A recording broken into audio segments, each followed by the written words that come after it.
आगे दिल्ली के सुंदर नगरी इलाके से दिल दहलाने वाली खबर सामने आ रही है, जहां छेड़खानी का विरोध करना एक युवक को भारी पड़ गया। बदमाशों ने छेड़खानी का विरोध कर रहे युवक पर चाकू से हमला कर दिया, जिसमें उसकी जान चली गई। फिलहाल पुलिस ने आरोपी सलमान और अरबाज को गिरफ्तार कर लिया है। तस्वीरें भी आप तक पहुंचा रहे हैं। इसमें छेड़खानी का विरोध ये युवक करता है, जिस पर हमला होता है, चाकू से वार होता है। और इस मामले में आपको बताएं कि 2 आरोपी गिरफ्तार कर लिए गए हैं। हथियार भी यहां पर बरामद हुआ है। तो दिल्ली में बड़ी वारदात हुई है सुंदर नगरी इलाके में। उनका फोन आता है, मैं उनको फोन करती हूँ कि क्या हुआ, कहाँ पर हो, आ जाओ घर पे। तो कह रहे मैं अभी आ रहा हूँ, बस 5 मिनट में। 5 मिनट के बाद फोन आता है कि मेरे सलीम सीलमपुरिया ने मेरे चाकू मार दिए हैं, तू जल्दी से आ जा। इतने में मैं नीचे उतरी आने को ही, तो वो इतने में भागकर आ गए थे। भागकर आए वहां से, पूरे में खून में पूरे लथपथ। बस बार बार यही मेरे से बोले गए कि उसने सीलमपुरिया ने मारा है, सलीम सीलमपुरिया ने मारा है। बहुत ज्यादा खून में उड़े थे, पूरा मेरे भी पूरे दुपट्टा वगैरह सब हो गया था।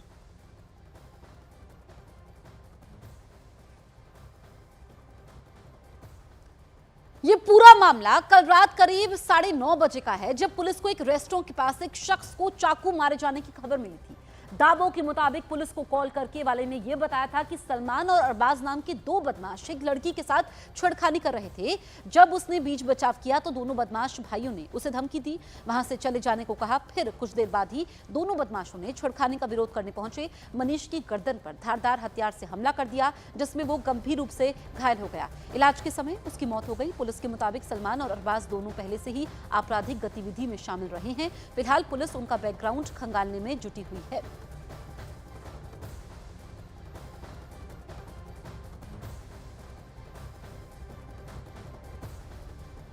मनीष की बहन है, क्या हुआ था कल? और आपके घर में कोई कार्यक्रम होना था, थोड़ा बताएंगे? कल मेरा रोका हुआ था। कल आपका रोका था? वो था नहीं, हो गया। अच्छा, कल रोका हो गया था। और एकदम से जैसे भाई आपकी अपनी बहन वो की तो शादी सब तैयारियों में लगा हुआ था, और ये क्या हुआ एकदम से? ये सब तो रात को हुआ है। ये सारा कार्यक्रम तो 6 बजे तक पूरा हो गया था। सारे मेहमान चले गए थे। ये रात को उस गली में ना 2 लड़के, वही जो गिरफ्तार हैं, वो लड़की को छेड़ रहे थे उस गली में। तो मना कर दी कि लड़की को मत छेड़ो। मेरे भैया आगे कहे चल भाई, मेरे चाचा हैं, कोई बात नहीं, चलो मैं तुम्हें छोड़ के आता हूँ। गले में हाथ डाल के अच्छे से छोड़ के आए, कुछ भी नहीं हुआ। मेरे भाई पीछे गए इस वाले पार्क में, वहीं पे 5 लड़कों ने घेर लिया, मार दिया चाकू। अरे मेरी दुनिया लुट गई। बेटा था, इकलौता कमाने वाला था, क्या मांगे आपकी पुलिस से, सरकार से? मेरा बेटा था, मेरा जमाई था, मेरा बच्चा था। आनंद तिवारी हमारे सहयोगी लाइव मौजूद हैं। आनंद, क्या ये छेड़खानी से रोकने पर ही इस वारदात को अंजाम दिया जाता है या वजह कुछ और भी थी?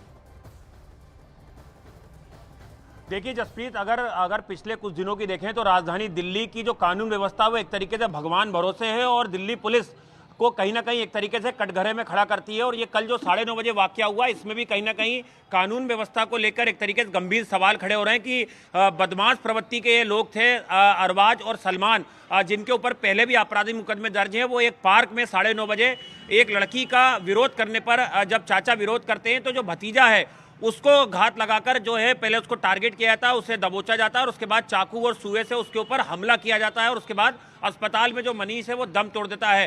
परिवार में इकलौता कमाने वाला मनीष था, उसके घर में सुबह उसकी बहन का रोका था, घर में खुशियां थी, लेकिन वो तमाम खुशियां मातम में तब्दील हो गई। और मेरे पीछे ये मनीष का घर है, जहाँ पर हमने अभी उनकी सास से बात की, उनकी बहन से बात की, और परिवार पूरी तरह से सदमे में कि ये आपराधिक प्रवृत्ति के लोग हैं। एक चश्मदीद है, उसका भी आरोप है कि ये 2 लोग नहीं थे, 2 लोगों के साथ बहुत सारी भीड़ आई थी, और जिन्होंने घात लगाकर मनीष के ऊपर हमला किया और उसकी जान ले ली। तो कहीं ना कहीं पुलिस ने आरोपी जरूर गिरफ्तार कर लिए, लेकिन जो दिल्ली में ताबड़तोड़ फायरिंग हो रही है, बदमाश जो है वो पूरी तरह से दिन दहाड़े आपराधिक वारदातों को अंजाम दे रहे हैं, तो दिल्ली की कानून व्यवस्था पे भी सवाल लगातार जो है खड़े हो रहे हैं।